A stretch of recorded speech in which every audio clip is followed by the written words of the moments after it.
Price lord. ಕೆಲಸ ಇಲ್ಲ. ನಾವೀಗ ಆರಾಧನೆ ಭಾಗವನ್ನು ಮುಗಿಸಿ ಎಣ್ಣೆ ಅಭಿಷೇಕವನ್ನು ಮುಗಿಸಿ ಈಗ ವಾಕ್ಯದ ಭಾಗ ಬರುವಾಗ ದೇವರು ತಾನೇ ಮಾತಾಡ್ಲಿಕ್ಕೆ ಪ್ರಾರ್ಥನೆ ಮಾಡಿ. ಯಾಕಂದ್ರೆ ನನ್ನ ಬಾಯಿಂದ ಸ್ವರ ಬರಬಾರ್ದು, ಎಲ್ಲ ದೇವರು ಕೊಟ್ಟಂಥ ಸ್ವರನೇ ನಾವು ಮಾತಾಡಬೇಕು. ಅದಕ್ಕೋಸ್ಕರ ನೀವು ಪ್ರಾರ್ಥನೆ ಮಾಡಿ. ಆಮೇಲೆ ಹಲ್ಲೆಲೂಯಾ.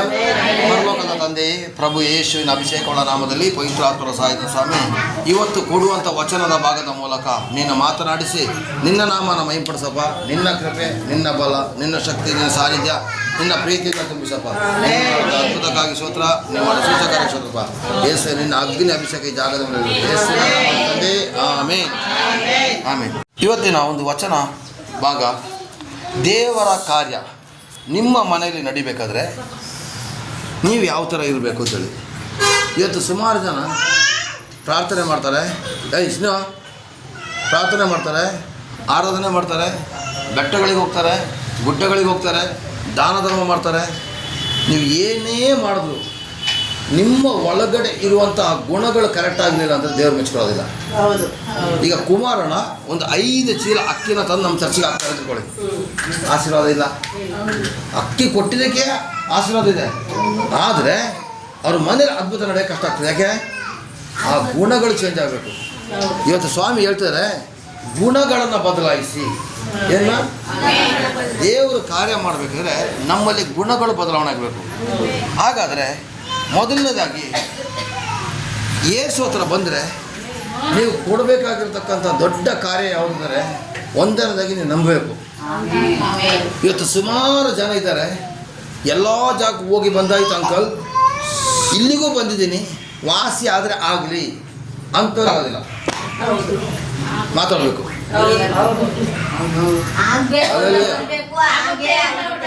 ನಿಮ್ಮ ಬಾಯಲ್ಲಿ ನಂಬಿಕೆ ಬೇಕು. ನಮ್ಮ ದೇವರು ನಿಮ್ಮನ್ನು ಏನನ್ನ ಕೇಳ್ತಾ ಇಲ್ಲ, ನೀನು ಮೊದಲು ನನ್ನ ನಂಬು. ಇವತ್ತು ಜನಗಳಿಗೆ ಏನು ಗೊತ್ತಾ, ನಂಬಿಕೆ ಕಡಿಮೆ. ಓ, ಆ ದೇವ್ರ ಹತ್ರ ಹೋಗ್ತಾ ಇದೆಯಾ, ನಿನ್ನ ಕತೆ ಮುಗೀತು. ಈ ದೇವ್ರ ಹತ್ರ ಹೋಗ್ತಿದ್ಯಾ ನೋಡಿ. ನಿಮ್ಮ ಊರಲ್ಲಿ ಇರ್ತಕ್ಕಂಥ ಶೋಭಾ 4 ರಿಂದ 5 ಲಕ್ಷ ಖರ್ಚು ಮಾಡ್ಕೊಂಬಂದ್ರೆ, ಅದೇ ಕರಿಸ್ವಾಮಿ ಅಂಗಡಿ ಪಕ್ಕದಲ್ಲಿ ಅಯ್ಯಮ್ಮ 4 ರಿಂದ 5 ಲಕ್ಷ ಖರ್ಚು ಮಾಡ್ಕೊಂಬಂದ್ರೆ ಬಂದಾಗ ಇಲ್ಲಿ ವಾಸಿ ಆಗ್ತಾ ಹೋಗ್ತಾ ಇದ್ದಾರೆ ಹೊರತು ಯಾವುದೇ ಕಾರಣಕ್ಕೂ ಇದಾಗ್ತಾ ಇಲ್ಲ. ಪುನಃ ಅದೇ ಕೆಲಸನ ಮಾಡ್ತಾ ಇದ್ದಾರೆ, ಪುನಃ ಒಕ್ಕರಿಸ್ಕೊಳ್ತಾರೆ ಬರ್ತಾರೆ, ಪುನಃ ಅದೇ ಕೆಲಸ ಮಾಡ್ತಾರೆ, ಪುನಃ ಒಕ್ಕರಿಸ್ಕೊಳ್ತಾ ಬರ್ತಾರೆ. ಇವತ್ತು ಮಾಡ್ತಾರೆ ಕಾರ್ಯ ಏನು ಗೊತ್ತಾ, ಎಷ್ಟು ಹೇಳಿದ್ರು ಅರ್ಥ ಆಗ್ತಾ ಇಲ್ಲ. ನಾ ಕೊನೆಗೆ ಅವ್ರ ಮಗನಿಗೆ ಒಂದೇ ಮಾತಾಡಿದೆ, ನಿಮ್ಮ ತಾಯಿಯ ಜೀವಕ್ಕೆ ನಾ ಗ್ಯಾರಂಟಿ ಕೊಡೋಕ್ಕಾಗೋದಿಲ್ಲ. ಮೊದಲನೇದಾಗಿ ನಂಬಿಕೆ ಇರಬೇಕು. ದೇವರು ಮಾಡಿರ್ತಕ್ಕಂಥ ಉಪಕಾರವನ್ನು ನೆನೆಸಿ ನೀವು ನಂಬಬೇಕು. ಹಲ್ಲೆಲೂಯಾ. ನಾವು ದೇವರ ಅಲ್ಲಿಗೆ ಬರಬೇಕಾದ್ರೆ, ದೇವರು ನಿಮ್ಮ ಮನೆಯಲ್ಲಿ ಕಾರ್ಯ ಮಾಡಬೇಕಾದ್ರೆ, ಒಂದನೇದಾಗಿ ನಿಮ್ಮಲ್ಲಿ ನಂಬಿಕೆ ಅಂತ ಹೇಳೋದಿರಬೇಕು. ಯೇಸು ಸ್ವಾಮಿ ಸತ್ಯದ ದೇವರು, ಜೀವಂತ ದೇವರು, ನನಗೋಸ್ಕರ ಸತ್ತು 3 ದಿವಸ ಎದ್ದು ಬಂದು ನನ್ನ ಪಾಪನ ಪರಿಹಾರ ಮಾಡಿ ನನ್ನ ಕುಟುಂಬಕ್ಕೆ ಒಳ್ಳೆಯದು ಮಾಡೋದು ದೇವರು ಯೇಸು ಸ್ವಾಮಿ ಅಂತ ನಂಬಿದ್ರೆ ಮಾತ್ರ ನಿಮ್ಮನ್ನು ಆಶೀರ್ವಾದ. ಎಲ್ಲ ದೇವ್ರ ಥರ ಅದು ಒಂದು ದೇವ್ರ ಥರ ನಂಬ್ತೀರಾ, ಆಗೋದಿಲ್ಲ. ಯೇಸು ಸ್ವಾಮಿ ನಿಜವಾಗಿ ಪ್ರೀತಿ ಮಾಡೋಂಥ ದೇವ್ರದ್ದು ನೀವು ನಂಬಿದ್ರೆ ನಿಮ್ಮ ಕುಟುಂಬದಲ್ಲಿ ದೇವರು ಕಾರ್ಯ ಮಾಡ್ತಾರೆ. ಆಮೇಲೆ ಎರಡನೇದಾಗಿ ಏನಿರ್ಬೇಕು ಗೊತ್ತಾ, ಪ್ರಾರ್ಥನೆ ಇರಬೇಕು. ನೀವು ನಂಬಿಬಿಟ್ರೆ ಸಾಲೋದಿಲ್ಲ, ನಂಬಿದ್ರೆ ಸಾಲೋದಿಲ್ಲ, ಪ್ರಾರ್ಥನೆ ಅಂತ ಹೇಳೋದು ಇರಬೇಕು. ಇವತ್ತು ಏನಾಗಿದೆ ಗೊತ್ತಾ, ನಂಬುದವ್ರ ಮನೇಲಿ ಪ್ರಾರ್ಥನೆ ಇಲ್ಲ ಪ್ರಿಯರೇ. ನಂಬುದವ್ರ ಮನೇಲಿ ಪ್ರಾರ್ಥನೆ ಭಾಳ ಕಡಿಮೆ. ಪ್ರಾರ್ಥನೆ ಜೋರಾಗಿ ಮಾಡಿದ್ರೆ ಪಕ್ಕದ ಮನೇಲಿ ಕೇಳ್ಬಿಡ್ತದೆ ಅಂತ ಭಯ. ಚರ್ಚಿಗೆ ಬರ್ತಾ ಇದ್ಬಿಟ್ರೆ ಓ ಜನ ಏನೋ ತಿರ್ಸ್ಕೊಂಡು ಬಿಡ್ತಾರೆ. ನಾವು ಹೇಳಲ್ಲ, ಪ್ರಾರ್ಥನೆ ಇರಬೇಕು. ಇವತ್ತು ಏನಾಗಿದೆ ಗೊತ್ತಾ, ನಂಬಿಕೆ ಇದೆ ಜನಗಳಿಗೆ. ಡಾಕ್ಟ್ರ್ ಮೇಲೆ ನಂಬಿಕೆ ಇದೆ ಸರ್, ನಿಮಗೆ ಡಾಕ್ಟ್ರ್ ಮೇಲೆ ನಂಬಿಕೆ ಇದೆ, ಡಾಕ್ಟ್ರ್ ಕೊಟ್ಟರೆ ಟ್ಯಾಬ್ಲೆಟ್ ಮೇಲೆ ನಂಬಿಕೆ ಇದೆ. ಆದರೆ ನೀವು ನುಂಗಲಿಲ್ಲ ಅಂತಂದರೆ ಡಾಕ್ಟ್ರ್ ಮೇಲೆ ನಂಬಿಕೆ ಇದೆ, ಡಾಕ್ಟ್ರ್ ಟ್ಯಾಬ್ಲೆಟ್ ಮೇಲೆ ತುಂಬ ನಂಬಿಕೆ ಇದೆ. ಆದರೆ ಟ್ಯಾಬ್ಲೆಟ್ ಕೊಟ್ಟರೆ ನುಂಗದೇ ಇದರಿಂದ ಬದುಕ್ತೀರಾ? ಇವತ್ತು ಸುಮಾರು ಜನಕ್ಕೆ ಯೇಸು ಸ್ವಾಮಿ ಮೇಲೆ ನಂಬಿಕೆ ಇದೆ, ಆದರೆ ಪ್ರಾರ್ಥನೆ ಇಲ್ಲ. ಅದು ಏನಾಗ್ತದೆ ಗೊತ್ತಾ, ನಿಮ್ಮ ಜೀವಿತನ ಕುಂಠಿತ ಮಾಡ್ತಾ ಬರ್ತದೆ. ದಿನಕ್ಕೆ 5 ನಿಮಿಷ ಆದರೂ ಪ್ರಾರ್ಥನೆ ಮಾಡಿ. ಪ್ರಾರ್ಥನೆ ಕೂತ್ಕೊಂಡು ಭಜನೆ ಮಾಡಿದ್ರೆ ನಿಮ್ಗೆ ಹೇಳ್ತಾ ಇಲ್ಲ.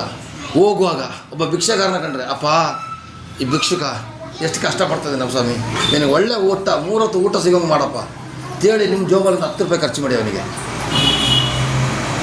ಒಬ್ಬ ಕಷ್ಟದಲ್ಲಿರೋರಿಗೆ, ಒಬ್ಬ ದುಃಖದಲ್ಲಿರೋರಿಗೆ, ಒಬ್ಬ ಪೊಲೀಸ್ ಆಫೀಸರ್ನ ಕಂಡಾಗ, ಒಬ್ಬ ಡಾಕ್ಟರ್ನ ಕಂಡಾಗ, ಸ್ವಾಮಿಯವ್ರು ಲಂಚ ತಗೊಳ್ಳೋದಂಗೆ ಜೀವಮಾನ ಮಾಡೋಂಗೆ ಮಾಡಪ್ಪ ಯೇಸು, ಅದೊಂದು ಪ್ರಾರ್ಥನೆ. ಬೆಳಿಗ್ಗೆ ಎದ್ದ ತಕ್ಷಣ, ಅಪ್ಪ ನನಗೊಂದು ಹೊಸ ದಿನ ಕೊಟ್ಟಿದ್ಯಪ್ಪ, ಥ್ಯಾಂಕ್ ಯು ಹೇಳಿ ಎಷ್ಟೋ ಜನ ಸತ್ತೋಗಿದ್ದಾರಪ್ಪ, ನಾನು ಇವತ್ತು ಹೇಳಲಿಕ್ಕೆ ಶಕ್ತಿ ಕೊಟ್ಟಿದ್ದೆ, ಸ್ತೋತ್ರ ಹೇಳಿ. ಅಪ್ಪ ನನ್ನ ಕೈಗಳಿಗೆ ಒಳ್ಳೆ ಶಕ್ತಿ ಕೊಟ್ಟಿದ್ದೆ, ಥ್ಯಾಂಕ್ ಯು ಹೇಳಿ. ನನ್ನ ಕಾಲಿಗೆ ಒಳ್ಳೆ ಶಕ್ತಿ ಕೊಟ್ಟಿದ್ದೆ, ಥ್ಯಾಂಕ್ ಯು ಹೇಳಿ. ಇವತ್ತು ಪ್ರಾರ್ಥನೆ ಮಾಡೋದು ಹೆಂಗೆ ಗೊತ್ತಾ, ಕೂತ್ಕೊಂಡಿಗೆ ಮಾಡಿದ್ದು ನಾನು ನಿಮ್ಗೆ ಹೇಳ್ತಾ ಇಲ್ಲ. ನೀವು ಪ್ರಾರ್ಥನೆ ಮಾಡಬೇಕಾದ್ರೆ 10 ನಿಮಿಷ ಮನೆಯಲ್ಲೇ ಕೂತ್ಬಿಟ್ಟು ಪ್ರಾರ್ಥನೆ ಮಾಡಿ. ಆದರೆ ಹೊರಗಡೆ ಹೋದಾಗಲೂ ನಿಮ್ಮ ಪ್ರಾರ್ಥನೆ ಇರಲಿ. ನಿಮಗೆ ನಡಿಲಿಕ್ಕೆ ಶಕ್ತಿ ಕೊಟ್ಟಿದೆ. ಇವತ್ತು ನೋಡಿ, ಲಕ್ಕ ಹೊಡೆದಂಥ ಆಸ್ಪತ್ರೆಗೆ ಬನ್ನಿ, ಕೈಯಲ್ಲಿ ಪೆನ್ನು ಬರೀಲಿಕ್ಕೆ ಕೊಡ್ತಾರೆ, ಅವ್ರು ಪೆನ್ನೇ ಬಿದ್ದೋಗ್ತಾ ಇರ್ತದೆ ಗೊತ್ತಾ. ಇವತ್ತು ಎಷ್ಟೋ ಶ್ರೀಮಂತರು ತಿಳ್ತಾರೆ, ಬೇಕಾದಷ್ಟು ಕೋಟಿ ತಿನ್ನೋಷ್ಟು ಇರ್ತದೆ, ಆದರೆ ತಿನ್ನೋಕ್ಕಾಗದೇ ಒದ್ದಾಡ್ತಿದ್ದಾರೆ. ಆದರೆ ನಮಗೆ ಇಷ್ಟಾದ ಶಕ್ತಿ ಕೊಟ್ಟಿದ್ದಾರಲ್ಲ, ಆ ದೇವರಿಗೆ ನಾವು ಥ್ಯಾಂಕ್ಸ್ ಹೇಳಬೇಕು. ಅದಕ್ಕೆ ನಾವು ಸೃಷ್ಟಿಕರ್ತನಾದ ಯೇಸು ಸ್ವಾಮಿಗೆ ನಾವು ಏನು ಮಾಡ್ತೀವಿ ಗೊತ್ತಾ, ಊಟ ಮಾಡುವಾಗಲೂ ನಾವು ಪ್ರಾರ್ಥನೆ ಮಾಡ್ತೀವಿ, ಎದ್ದು ನಡೆಯುವಾಗಲೂ ಪ್ರಾರ್ಥನೆ ಮಾಡ್ತೀವಿ, ಎಲ್ಲದಕ್ಕೂ ನಾವು ಪ್ರಾರ್ಥನೆ ಮಾಡ್ತೀವಿ. ಹಾಲೆಲೂಯಾ. ಏನು ಗೊತ್ತಾ, ಬೈಕಿನ ಪೂಜೆ ಮಾಡೋಕ್ಕೆ ಸ್ಟಾರ್ಟ್ ಮಾಡಿದ್ದಾರೆ. ಕಳೆದವರನ್ನ ಹೇಳ್ದಲ್ಲ, ಬೈಕಿನ ಪೂಜೆ ಮಾಡ್ತಾರೆ. ಬೈಕಿನ ಪೂಜೆ ಮಾಡಬೇಡಿ ಕಣ್ರಿ, ಬೈಕಿಗೆ ಪೆಟ್ರೋಲ್ ಹಾಕಿದ್ರೆ ಮಾತ್ರ ಅದು ಹೋಗೋದು. ಬೈಕ್ ನಿಮ್ಮ ಕಂಟ್ರೋಲಿದೆ. ಬೈಕ್ ದೇವರೇ ಆಗಿದ್ರೆ ನನ್ನ TVS ಬಂದ್ರೆ ಬಿಡೋದು ಬಿಡ್ಬೇಕು, ನಿಮ್ಮನ್ನ ಬಿಡ್ತದ? ಅದು ಎತ್ಕೊಂಡೋಗಿ ಲಾರಿ ಕಾಗೋಣ ಮೋರಿ ಕಾಗೋಣ ಆಗ್ತದೆ. ಅದು ನಿಮ್ಮ ಕಂಟ್ರೋಲ್ ಇದೆ. ಬೈಕಿನ ಕೊಟ್ಟಿದ್ದಾರೆ ನೋಡಿ, ಆ ದೇವರಿಗೆ ಥ್ಯಾಂಕ್ಸ್ ಹೇಳಿ. ಆ ಬೈಕ್ ಆಕ್ಸಿಡೆಂಟ್ ಆಗದೇನೆ ವಾಪಸ್ ನಿಮ್ಮನ್ನ ಮನೆ ಕರ್ಕೊಬರ್ತಾರೆ ನೋಡಿ, ಆ ದೇವರಿಗೆ ಥ್ಯಾಂಕ್ಸ್ ಹೇಳಿ. ಬೈಕ್ ರಿಪೇರಿ ಬರದಂಗೆ ಕಾಪಾಡ್ತಾರೆ ನೋಡಿ, ಆ ದೇವರಿಗೆ ಥ್ಯಾಂಕ್ಸ್ ಹೇಳಿ. Hallelujah, hallelujah. ಒಂದು ನಿಮಿಷ ಅರ್ಥ ಮಾಡ್ಕೊಳ್ಳಿ, ನಿಮಗೆ ದೇವರು ಕೊಟ್ಟಂಥ ಸೌಕರ್ಯಕ್ಕೆ ನೀವು ಥ್ಯಾಂಕ್ಸ್ ಹೇಳಿ. ಈ ಥ್ಯಾಂಕ್ಸ್ ಹೇಳುವಂಥದ್ದೇ ಪ್ರಾರ್ಥನೆ ಕಣಮ್ಮ. ಕೂತ್ಕೊಂಡು 1 ಗಂಟೆ 2 ಗಂಟೆ 4 ಗಂಟೆ ಮಾಡಬೇಕು ಅಂತ ಹೇಳ್ತಾ ಇಲ್ಲ, ನೀವೆಲ್ಲದಕ್ಕೂ ಥ್ಯಾಂಕ್ಸ್ ಹೇಳಿ. ಒಂದು ಗಂಡು ಮಗು ಕೊಟ್ಟಿದ್ಯಾ, ಥ್ಯಾಂಕ್ಸ್. Hallelujah, hallelujah.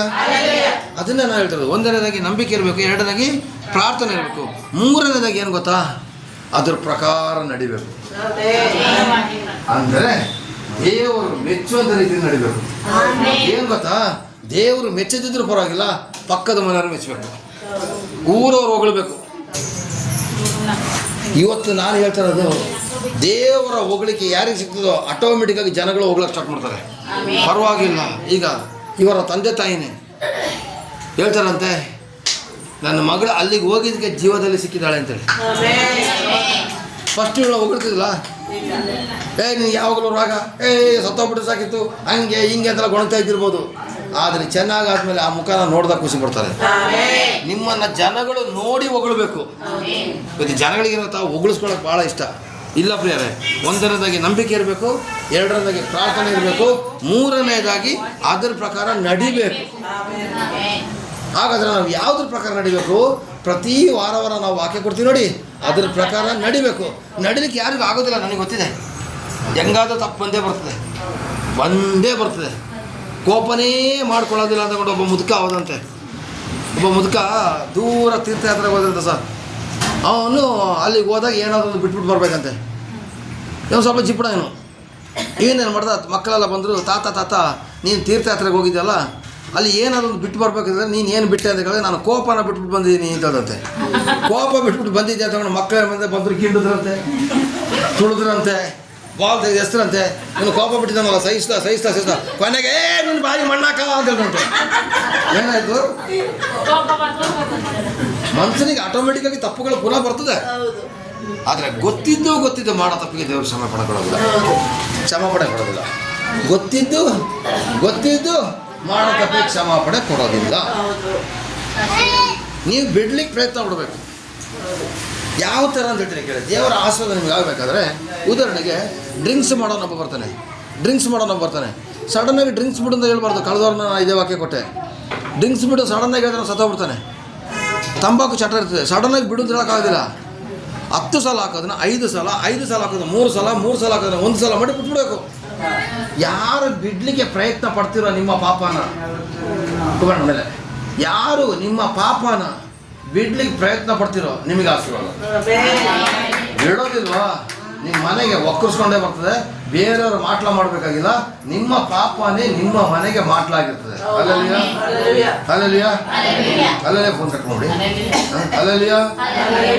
ಅರ್ಥ ಮಾಡ್ಕೊಳ್ಳಿ. ನಿಮ್ಗೆ ಯಾರೂ ಮಾಟ್ಲ ಮಾಡಬೇಕಾಗಿಲ್ಲ, ನಿಮ್ಮ ಪಾಪಗಳೇ ನಿಮ್ಮ ಕುಟುಂಬಕ್ಕೆ ಮಾಟ್ಲಾಗಿ ಪರಿಣಾಮ ಆಗ್ತದೆ. ಮಾಟ್ಲಾಗಿಂತಲೂ ವಿಶೇಷ ಆಗುತ್ತೆ. Be careful. ಅದಕ್ಕೇನೆ 3 ಪಾಯಿಂಟ್ಗಳು ಯಾರು ಮಾಡ್ತಾರೋ ಅವ್ರ ಮನೆ ಆಶೀರ್ವಾದ ತುಂಬಿ ತಿರುಗ್ತದೆ. 1ನೇ ನಂಬಿಕೆ ಇರಬೇಕು, 2ನೇ ಪ್ರಾರ್ಥನೆ ಇರಬೇಕು, 3 ಅದ್ರ ಪ್ರಕಾರ ನಡೀಲಿಕ್ಕೆ ಪ್ರಯತ್ನ ಪಡಬೇಕು. ನಡಿಲೇಬೇಕು ಅಂತ ನಾನು ಹೇಳೋದಿಲ್ಲ, ಯಾಕೆಂದರೆ ನಾನು ಎಡೋಗ್ಬಿಡ್ತೀನಿ, ನೀವು ಎಡೋಗ್ಬಿಡ್ತೀರಾ. ನಡಿಲೇಬೇಕು ಅಂತ ಕಂಡೀಷನ್ ಆಗ್ತಾ ಇಲ್ಲ.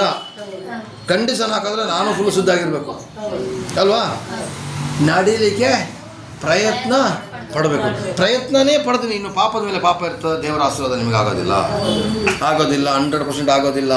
ಓಕೆ, ಹಾಗಾದರೆ ಪ್ರಿಯರೇ, ದೇವರ ನಾಮಕ್ಕೆ ಸ್ತೋತ್ರವಾಗಲಿ.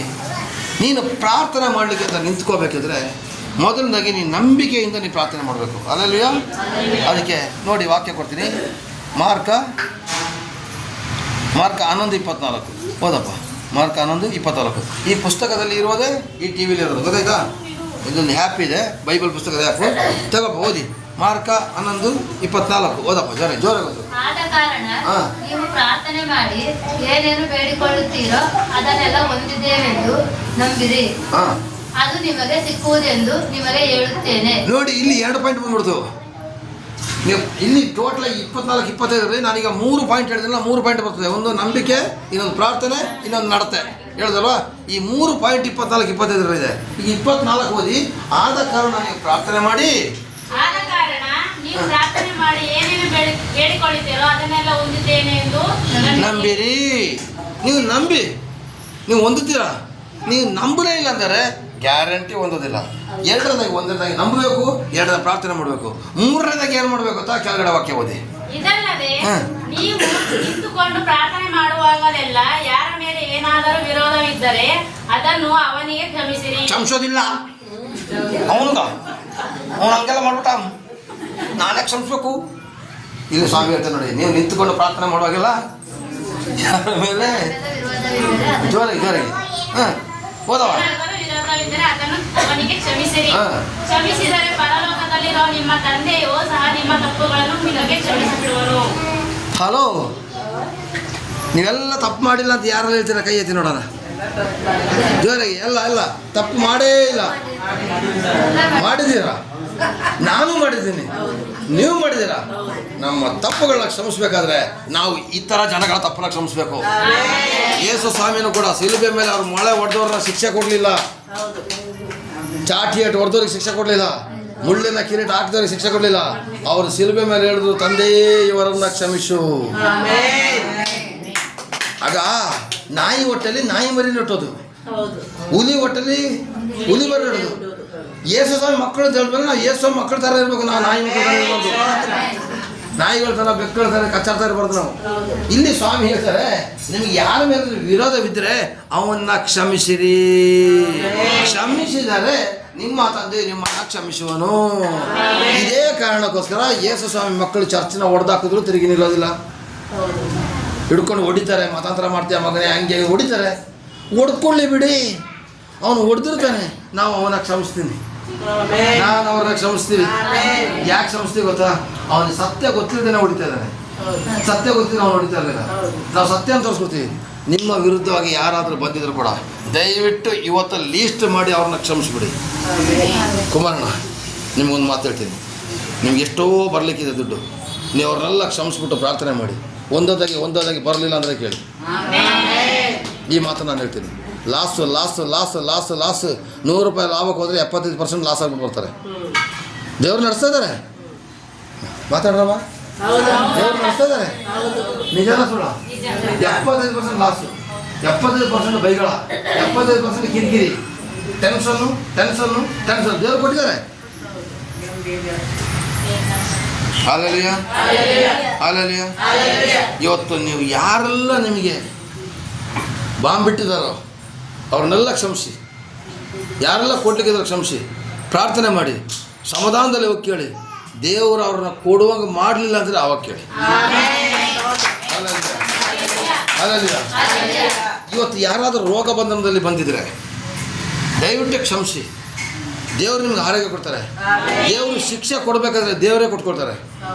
ದೇವರು ಪ್ರೀತಿ ಮಾಡೋದು ದೇವ್ರು ಮಾಡ್ಕೊಳ್ತಾರೆ. ದೇವ್ರಿಗೆ ಬಿಟ್ಬಿಡಿ. ಅದನ್ನ ಮುಯಿ ತಿರ್ಸ ನಿಮ್ಮ ಕೆಲಸ ಅಲ್ಲ.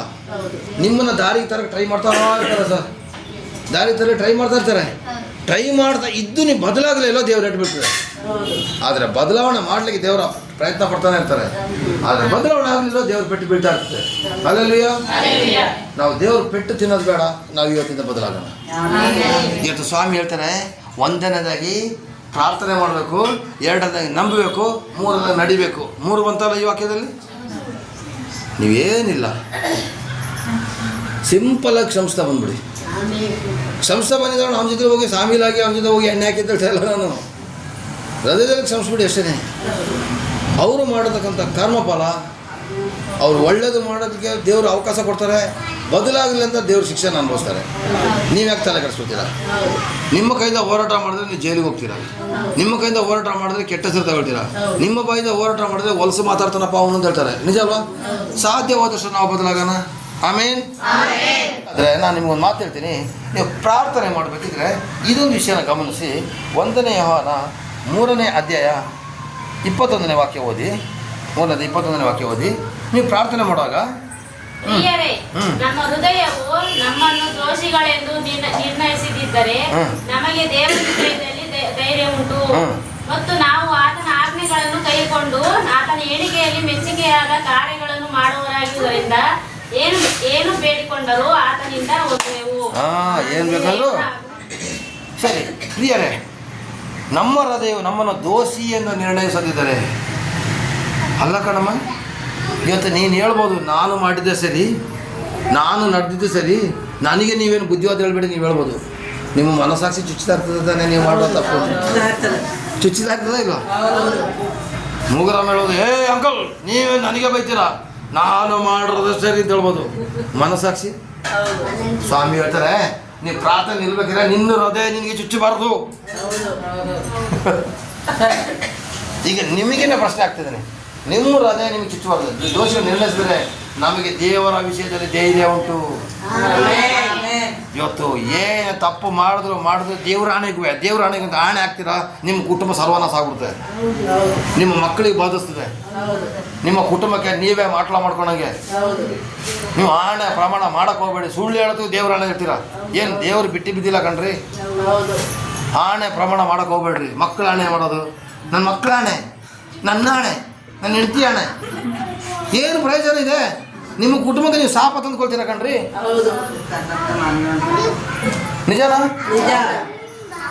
ಪ್ರಾರ್ಥನೆ ನಿಂತಾಗ ನಾನು ಶುದ್ಧ ಆಗಲಿ ಟ್ರೈ ಮಾಡ್ತಾ ಇದ್ದೀನಿ ಅಂತ ಹೇಳೋ ಸಮಾಧಾನ ಆದರೂ ಇರಲಿ ನಿಮಗೆ. ಶುದ್ಧ ಆಗ್ಲಿಕ್ಕೆ ಆಗೋದಿಲ್ಲಪ್ಪ. ಶುದ್ಧ ಆಗ್ಬಿಟ್ರೆ ನಿಮ್ಮನ್ನ ಬೇಗ ಎತ್ಕೊಂಡ್ಬಿಡ್ತಾರೆ ದೇವ್ರು. ಯಾಕೆಂದೇಳಿ ಇನ್ನೊಂದು ದಿವಸ ಇದ್ಬಿಟ್ಟು ಅಶುದ್ಧ ಆಗ್ಬಿಟ್ರೆ ಅಂತೇಳಿ ದೇವ್ರಿಗೆ ಭಯ. ಫುಲ್ಲು ಶುದ್ಧ ಆಗಿರ್ತೀರ, ಇವತ್ತು ಫುಲ್ಲು ಶುದ್ಧ ಆಗ್ಬಿಟ್ಲು ವಸಂತ, ಇನ್ನು ಇವತ್ತು ನಿನ್ನೆ ಬಿಡೋದಿಲ್ಲ, ಎತ್ಕೊಂಡ್ಬಿಡ್ತಾರೆ. ಯಾಕೆಂದೇಳು ನಾಳೆಗೆ ಅಶುದ್ಧ ಆಗ್ಬಿಟ್ರೆ ಅಂತೇಳಿ. ಅದೇ ನಿಜ ಅಲ್ವಾ?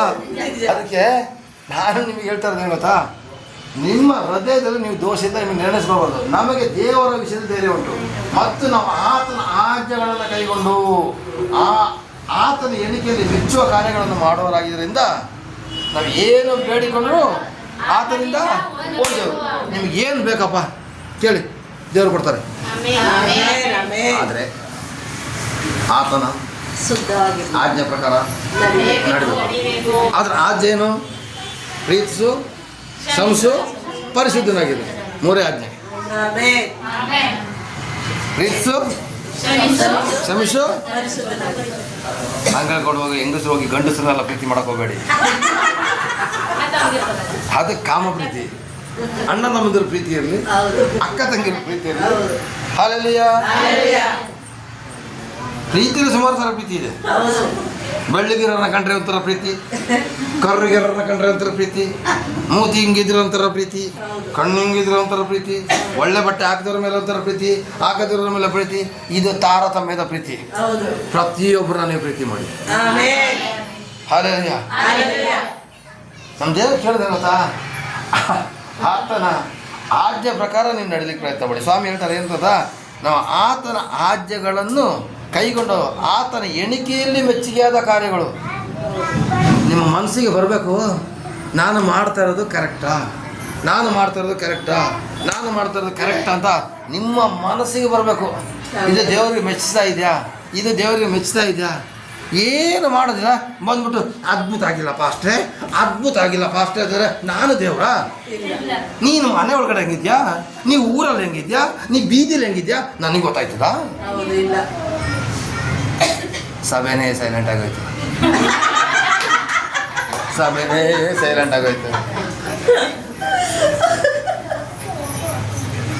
ಪ್ರಯತ್ನಿಸಲ್ಲ. ಒಂದು ನಿಮಿಷ ನಿಮ್ಮನ್ನು ನೀವು ಆಲೋಚನೆ ಮಾಡ್ಕೊಳ್ಳಿ. ಬೇರೆಯವರು ನಿಮ್ಮ ಬಗ್ಗೆ ಸಾಕ್ಷಿ ಹೇಳೋದು ಬೇಡ. ನೀವು ಬೇರೆಯವ್ರ ಮುಂದೆಲ್ಲ ಗೆಲ್ತಾ ಬರ್ತೀರ, ಜಾಣರು ನೀವು. ಲಾಯರು, ಪೊಲೀಸ್, ಕೇಸು, ಕೋರ್ಟ್ ಕಚೇರಿ ಎಲ್ಲ ಗೆಲ್ತಾ ಬರ್ತೀರಾ. ದುಡ್ಡಿದೆ ಗೆಲ್ತಾ ಬರ್ತೀರಾ. ನಿಮ್ಮ ಮನಸ್ಸಾಕ್ಷಿ ಏನು ಹೇಳ್ತಿದೆ? ದೇವರು ಕೊಟ್ಟರೆ ಏಟಿಗೆ ಯಾರಿಗೆ ಎದ್ದೇಳಕ್ಕಾಗಿಲ್ಲ ಗೊತ್ತಾ? ಇದು ಮನುಷ್ಯರಿಗೆ ಏಟು ಕೊಡಿಸ್ಬೋದು ನೀವು. ಪೊಲೀಸ್ ಸ್ಟೇಷನ್ ಹಾಕ್ಬಿಟ್ಟು ಚೆನ್ನಾಗಿ ರುಬ್ಬಿಸ್ಬೋದು, ಲಾಯರ್ ಹತ್ರ ಸೋಲ್ಸಾಕ್ಬಿಡ್ಬೋದು. ಆದರೆ ದೇವರು ಒಂದು ಏಟು ಕೊಟ್ಬಿಟ್ರೆ ನಾವು ಎದ್ದೇಳಕ್ಕಾಗೋದಿಲ್ಲ. ಬ್ರೈನು ಲೂಸ್ ಆಗಿಬಿಡ್ತದೆ, ಕೈ ಲಕ್ಕು ಹೊಡೆದ್ಬಿಡ್ತದೆ, ಕಿಡ್ನಿ ಡಮಾರ್ ಆಗಿಬಿಡ್ತದೆ. Hallelujah, hallelujah. ಹೇಳಿದ್ ನಿಜನ? ಏನಂಕಲ್